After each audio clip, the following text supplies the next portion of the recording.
Assalamualaikum warahmatullahi wabarakatuh. Yang terhormat Bapak dan Ibu dosen penilai uji kinerja PPG dalam jabatan Batch 1 LPTK UIN Syarif Hidayatullah Jakarta. Perkenalkan, saya Diana Padilla dengan NIM 4124 0199 102702. Saya guru pendidikan agama Islam di SMPN 4 Cikupa, Kabupaten Tangerang, Banten. Sekaligus mahasiswa PPG dalam jabatan Batch 1 Universitas Negeri Islam Syarif Hidayatullah Jakarta tahun 2025. Pada video ini, Rabu tanggal 7 Mei 2025, saya akan melaksanakan uji kinerja secara luring di SMPN 4 Cikupa dengan materi Ruksoh. Materi ini merupakan materi PAI kelas 7 di semester genap tahun pelajaran 2024-2025. Pada pembelajaran ini, saya menggunakan model pembelajaran PBL atau Problem Based Learning. Berikut ini video pembelajaran saya. Selamat menyaksikan. Wassalamualaikum warahmatullahi wabarakatuh. Assalamualaikum warahmatullahi wabarakatuh. Waalaikumsalam warahmatullahi wabarakatuh. Selamat pagi semua. Pagi. Bagaimana kabarnya hari ini? Alhamdulillah, luar biasa. Allahu Akbar. Ya, alhamdulillahirobbilalamin. Allah telah memberikan kesehatan kepada kita sehingga kita bisa mengikuti pembelajaran hari ini. Alangkah lebih baiknya sebelum kita belajar, kita berdoa terlebih dahulu. Untuk ketua kelas atas nama Dimas, silakan disiapkan untuk berdoa. Bersiap. Siap. Baiklah teman-teman semuanya, maka baca sebelum mulai pelajaran ini, maka baca kita terlebih dahulu berdoa. Mulai.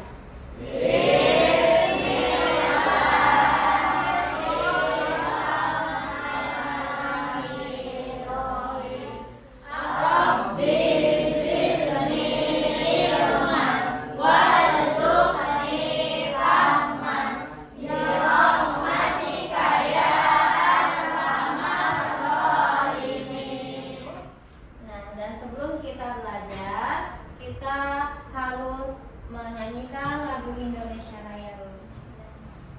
Hiduplah Indonesia, ada satu dua.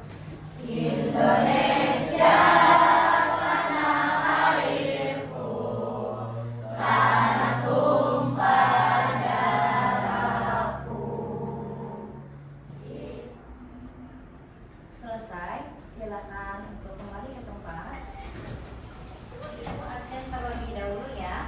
Untuk 7D, nanti yang hadir silakan panggil. Hadir ya, Nah ya. Albani Fauji, Alea, Hadir. Siti Hikmatus Soleha, Hadir. Widya Rahma Astuti, Widya sakit ya. Jiko Alamsah. Ya, alhamdulillah sudah pada hadir semua.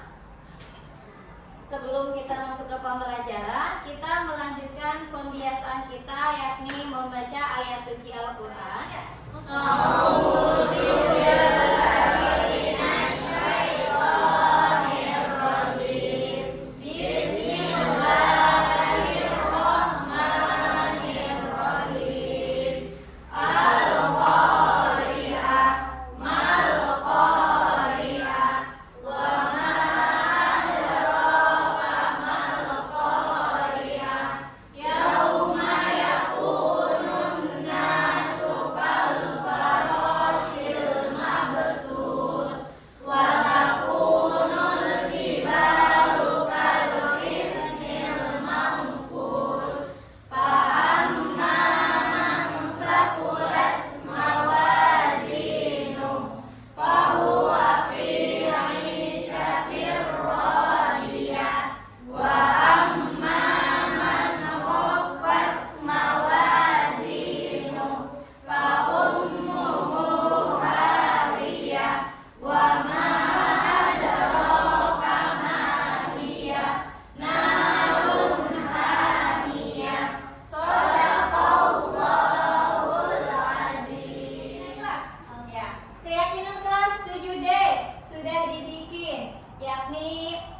pertama bersama, ada bertanggung jawab, ada rajin, ada santun, dan ada mandiri. Kesepakatan kelas yang kita gunakan hari ini adalah bertanggung jawab. Sebelum kita masuk ke pembelajaran, Ibu akan mengingatkan pembelajaran minggu sebelumnya. Di mana minggu sebelumnya masih ada yang ingat gak kita membahas materi terkait apa? Ghibah dan tabayun. Islam melarang untuk berghibah dan Islam menganjurkan untuk tabayun. Ada larangan dan ada anjuran. Kenapa sih kita dilarang untuk ghibah? Ada yang tahu apa sih pengertian ghibah? Iya, Inaya, apa ghibahnya? Membicarakan orang lain di belakang terkait aib, kejelekan dan kekurangan orang lain. Ya, ghibah itu membicarakan orang lain terkait aib, kekurangan atau kejelekan. Itu adalah ghibah. Nah, tadi apa lagi? Apa lagi selain menghindari ghibah, kita harus melaksanakan tabayun. Kalau tabayun itu apa sih? Ada yang tahu tabayun? Haikal, apa nak tabayun? Tabayun adalah mencari kejelasan dalam berita. Ya, mencari kejelasan dalam berita.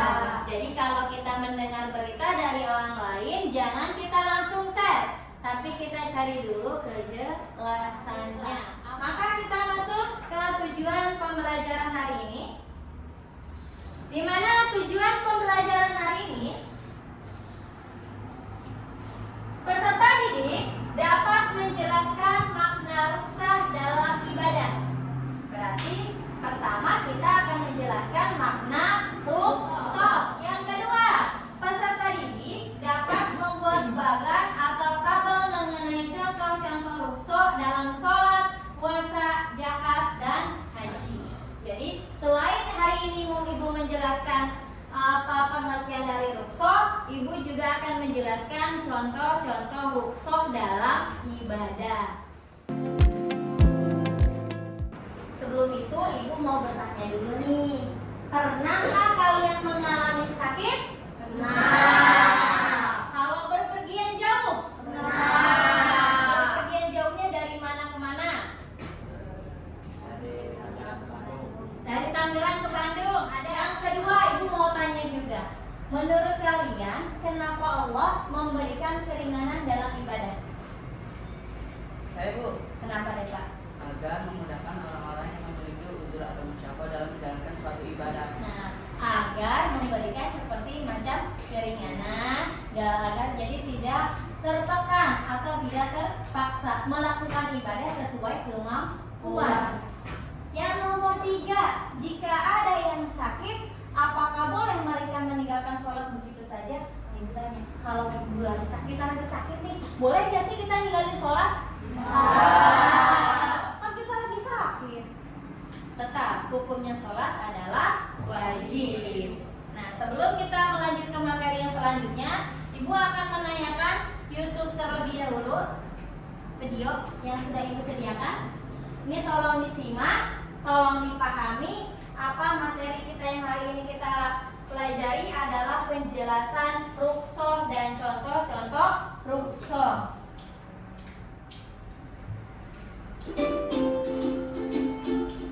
Hai semuanya, kembali lagi di channel Portal Edukasi.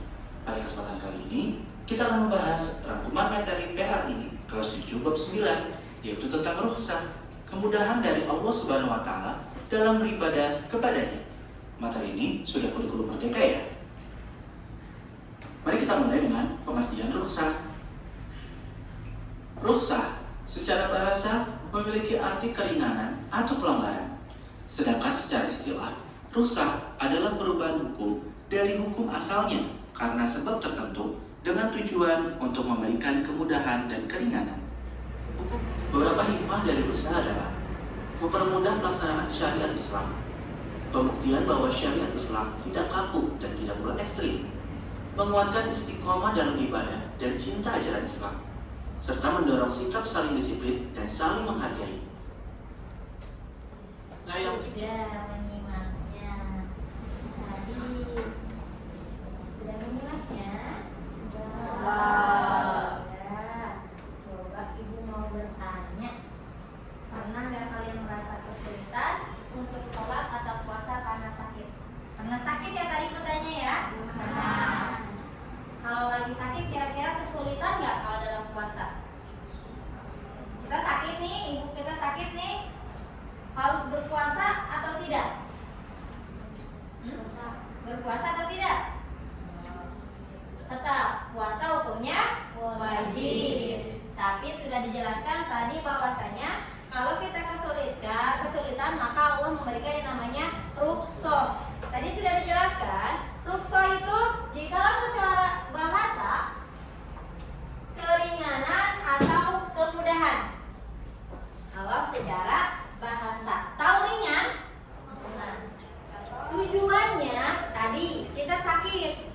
Harusnya puasa itu wajib. Tapi Allah memberikan rukhsah keringanan tujuannya agar dapat beribadah sesuai kemampuan. Jika kita sakit mungkin untuk berpuasa tidak sanggup, tidak kuat dalam sehari, maka boleh mengganti hukum asal menjadi hukum yang lain. Contoh dari wajib boleh memberikan keringanan dengan tidak berpuasa. Nah, rukhsah terbagi dua macam, Nak. Yang pertama adalah rukhsah yang mengandung istihsan. Yang kedua rukhsah yang menggugurkan hukum azimah. Yang istihsan, pelaksanaan azimah atau rukhsah dapat dipilih oleh seseorang apabila rukhsah yang dipilih itu lebih baik. Contohnya, musafir tidak berpuasa pada bulan Ramadan. Itu adalah yang mengandung istihsan. Kalau rukhsah yang kedua, rukhsah yang menggugurkan azimah. Hukum yang awalnya haram dapat menjadi halal. Contohnya, minum tuak atau memakan bangkai pada saat keadaan sengit. Contoh rukhsah dalam ibadah. Tadi sudah dijelaskan dalam penayangan video. Yang pertama adalah dalam ibadah sholat. Dalam ibadah sholat ada dua keadaan. Yang dalam ibadah sholat hanya ada dua keadaan. Yang pertama sakit, yang kedua sakit karena perjalanan jauh 80 sampai 90 km. Contoh. Yang kedua, sholat dalam keadaan sakit.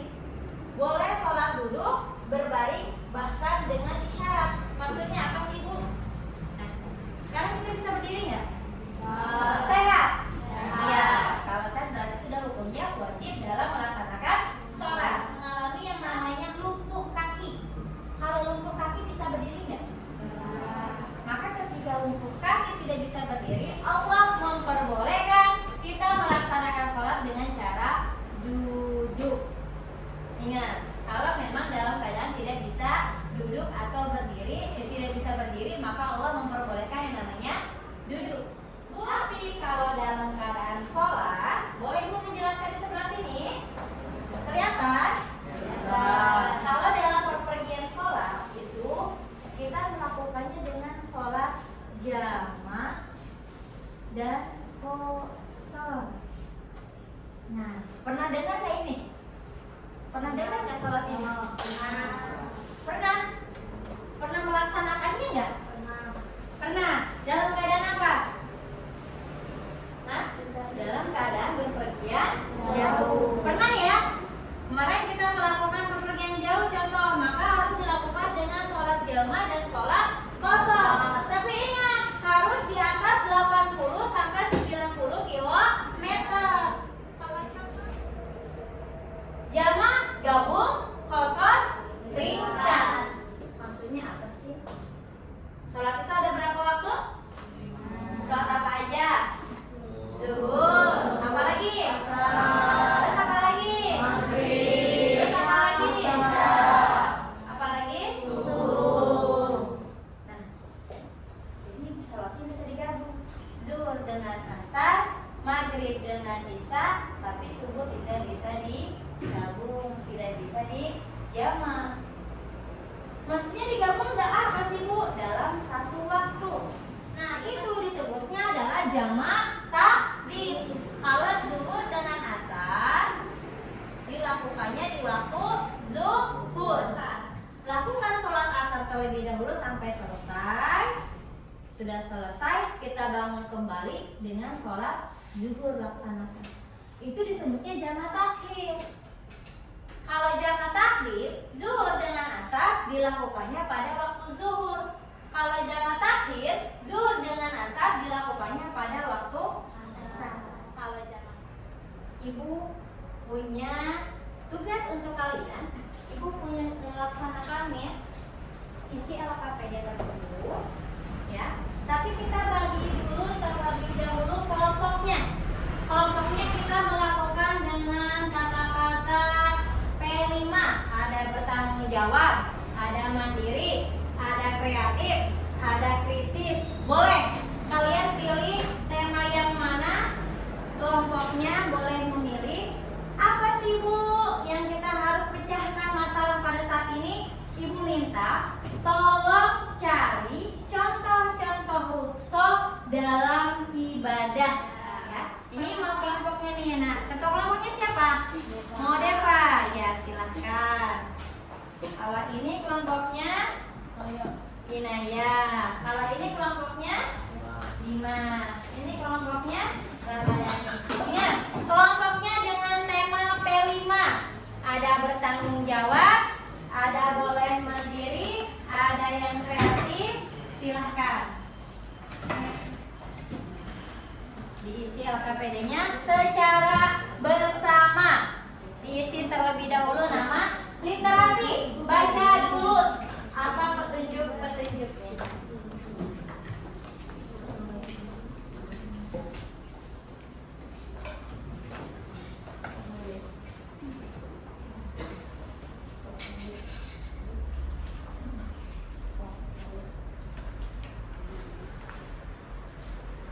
Silakan diisi nama-namanya.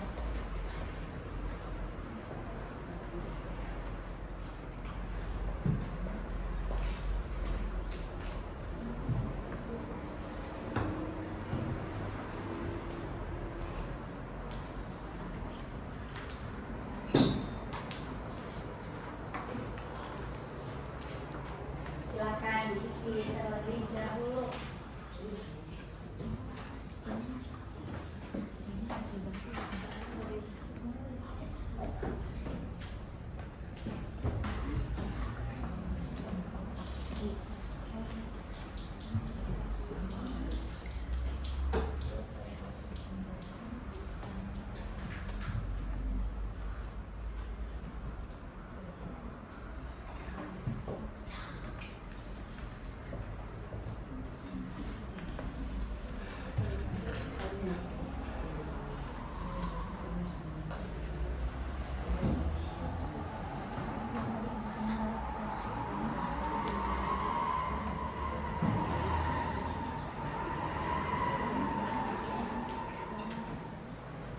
Sudah selesai semua? Sudah.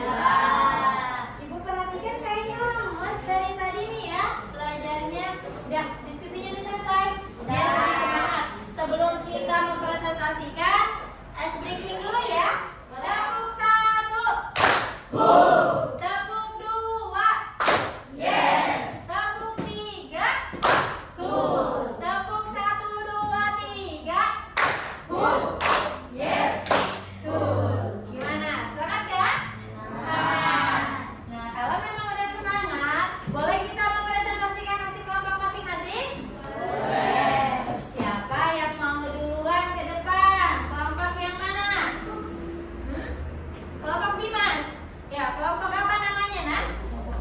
Kelompok Mandiri. Silakan Dimas dengan teman-temannya maju ke depan. Ketika Dimas sudah mempresentasikan, boleh kalian bertanya. Assalamualaikum warahmatullahi wabarakatuh. Waalaikumsalam warahmatullahi wabarakatuh. Kemudian kami di sini akan mempresentasikan hasil kelompok kami. Pertama, perkenalkan nama-nama dan kelompok kami. Nama kelompok Mandiri. Hari Rabu, tanggal 7 Mei tahun 2005. Kelas 1. Nama anggota kelompok: 1. Dimas Putra Jambas, 2. M. Bina Haikal, 3. M. Najil Al-Basri, 4. Fatani Fauzi, 5. Apa Muhammad Sucipto. Kami akan menjelaskan bentuk ukhuwah dalam ibadah. 1. Ukhuwah dalam sholat. Jamaah sholat menggabungkan 2 sholat fardu, diantaranya zuhur, asar, maghrib, isya dalam satu waktu. Diperbolehkan saat safar, hujan lebat, atau kondisi darurat. Masa sholat ringkas salat 4 rakaat, zuhur, asar, isya menjadi 2 rakaat. Berlaku saat safar atau hujan jauh, minimal 80 km ke atas. Sholat dengan sehat untuk orang yang sakit parah dan tidak bisa berdiri boleh sholat dengan gerakan mata 4 bisa dalam haji. Pada haji yang dilakukan oleh orang lain bersama orang yang sudah meninggal atau tidak mampu secara fisik. Dari kesimpulan semua itu, susah adalah bentuk kasih sayang Allah agar tetap bisa beribadah meskipun dalam keadaan sulit.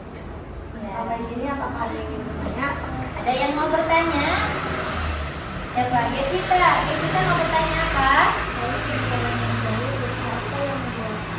Ya, kata Gesita, jika dalam perjalanan jauh, usaha apa yang dilakukan? Dari suaranya terlalu kecil. Coba, apa jawabannya, Dimas?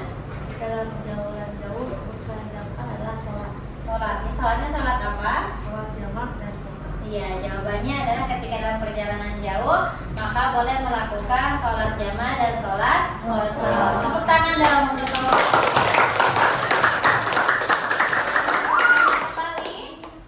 Tidak, kalau tidak boleh ditutup. Cukup sampai di sini saja. Kalau lebihnya dari kami mohon maaf. Bila ada wassalamualaikum warahmatullahi wabarakatuh. Waalaikumsalam warahmatullahi wabarakatuh. Luar biasa. Tepuk tangan lagi ya. Ucapkan terima kasih untuk semua kelompok sudah mempresentasikan ke depan, sudah mempresentasikan hasilnya, dan terima kasih juga sudah mau bertanya.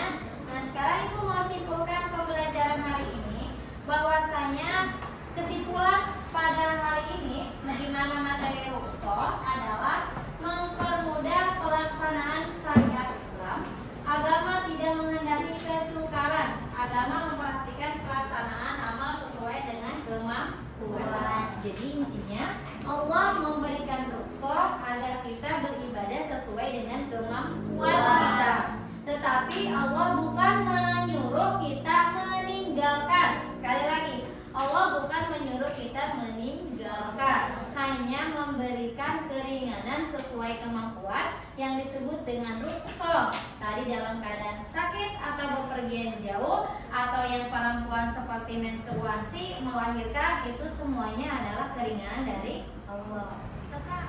Ya, karena tadi sudah kita jelaskan terkait materi rukhsah sudah dipahami. Karena kalian sudah paham, alhamdulillah. Untuk minggu selanjutnya kita akan mempelajari terkait hikmah-hikmah rukhsah dalam kehidupan sehari-hari. Ibu ucapkan terima kasih, tetap semangat dalam belajarnya, karena kalian adalah generasi muda ke masa depan. Ingat, belajar itu harus semangat. Kalau memang sudah dipahami, mari